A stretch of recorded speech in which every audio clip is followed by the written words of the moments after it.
on, bright eyes, and let's see those nails on her hips. Oh my gosh, they're very black. Robert. Yes. What about this black nail polish? It's very costumey. It's very over the top. I think guys like natural beauty. Maybe, you know, if you do a red nail polish, it's really sexy to a guy, but a black nail polish is really creepy. It's like Cruella de Vil. It's like, I think it's chic. All right, well, that's just... You don't want to go out with change me. Midway through. I mean, you know, midway through, don't change your fashion so dramatically. I mean, they start going out with Marilyn Monroe, they wake up with Marilyn Manson. Who wants that? Well, Rick, this is just a warm-up, so y'all know this is going to be a great show with lots of opinions. Oh, we started taping? We're going to send Robert, Ant, and William backstage to listen to the first woman who's ready to face the gay booth of truth. We'll be right back.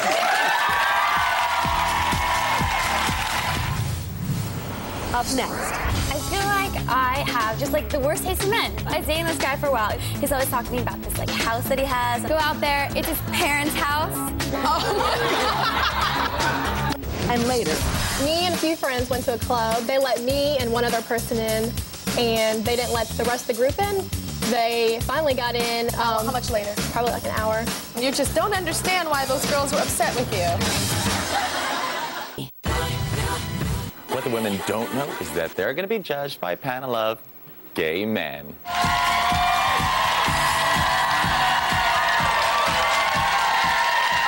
so we're with women who are so fed up with the sorry state of their love lives that they have decided to face the booth of truth.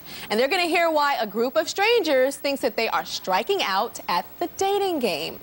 With me now is Jen, who says that she's starting to feel like she's going to be single forever until the end of her life is over.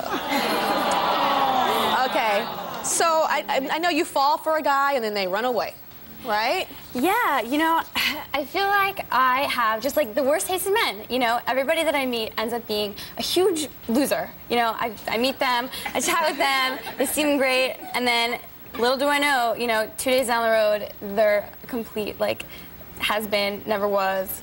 And you said little did you know. Now, when the audience said, like, I don't know, I just get up with these losers, they started mumbling and grumbling because I'm sure they're thinking it's your choice, but you kind of don't know it. Do you know what I'm talking about? You just go for the bad ones that you know just gonna treat you like.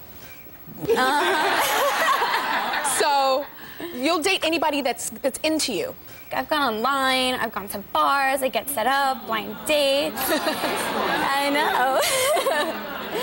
And then I get fed up with it, you know, and I'll go 2 months and I'm like, forget it. I don't want to do it anymore, you know, just screw it. And I will like go through 2 months and I'll be like, nothing. I just refuse to do anymore. So then you just date whoever's into you. And then after that, you're like, 2 months of nothing, I need something. So you know, whatever's out there. So you'll date somebody that's like, hey, Blondie, what's up, baby? How you doing, baby? You'll be like, yeah. It's not too far off. Okay. So some of the guys you date, bad boys. Tell me about the guy that we went to his house and his room was a little interesting. Okay, so I was dating this guy for a while. He was one of the ones I thought was awesome. Like, he was like a little older, he had this great job, he seemed to have it all together. He's always talking to me about this like house that he has out on Long Island. I'm like, oh my God, this guy has a mortgage. He's like so stable. Go out there, it's his parents' house. And his parents are out of town. Takes me up to his room. There's like hockey posters on the wall and planets on the sheets. Oh my God. Like his 5-year-old bedroom. Oh my gosh. And did you continue to date him? No, that was that. Oh, that was that? Yeah. Okay. Okay, now tell me, when you have sex with a guy and then you go to dinner after, what do you talk about on that date? Well, I guess, I don't know, I'm all about saying, like, how was it? What can we do for next time? You know, like, let's chat about things. Let's chat about the performance? Yeah, sure, why not? Do you tell him, like, you should have done this more? Sure, I know what I like, you know? I gotta tell them, this is what I want. Next time, you should do this. What can I do for you? You know?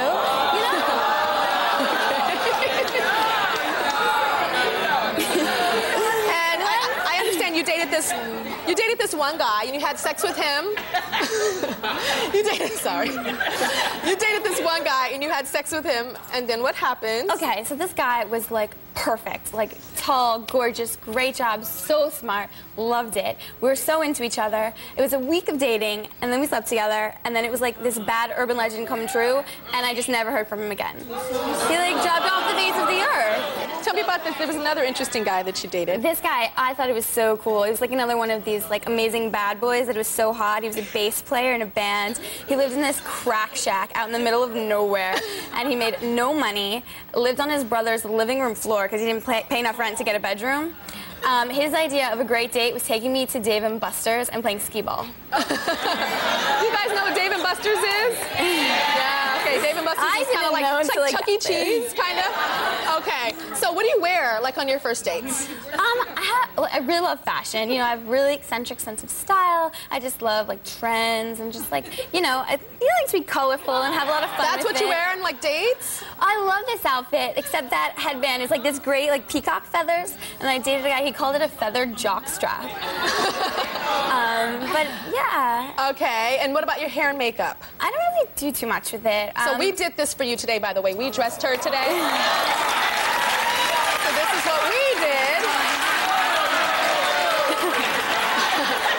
We did what's in person here, and you did what was in those pictures. Yes. So we did your makeup, and we blow dried your hair. So on your own, you just... Ponytails. I don't do anything for makeup, really. I don't actually know. I'm not like one of those hair people, so I just kind of let it go, straight, ponytail. I'm not all about it. Okay, and you just wonder why you just don't have a man that sticks around. I mean, I just tell him that he needs to pump a little harder, so, you know, after the sex, and I just like bad boys and that live in crack dens and have planets on their sheets, and I just don't understand why I can't find a good guy.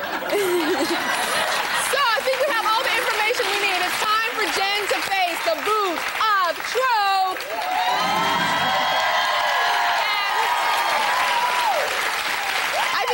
I think she's adorable, right? And she's so cute. When we come back, Jen is going to enter the booth of truth, and she's going to hear what our mystery panel thinks about her love life. I'm scared. We'll be right back.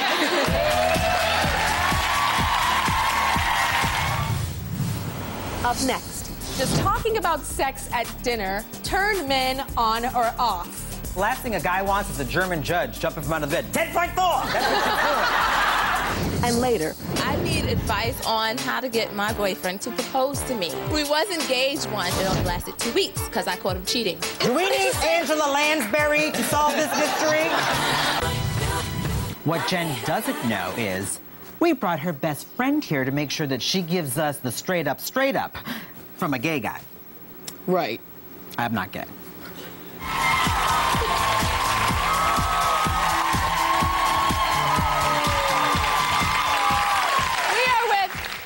Adorable little blonde Jen, and she says she cannot understand why a girl like her, who is stylish, so she says, fun, and talks about the sex performance of the guy after they have it at dinner, can't seem to connect with the right guy.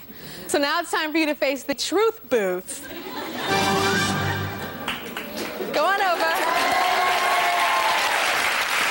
Okay. I'm going to bring out the mystery panel now. Come on out and take your seats, mystery panel.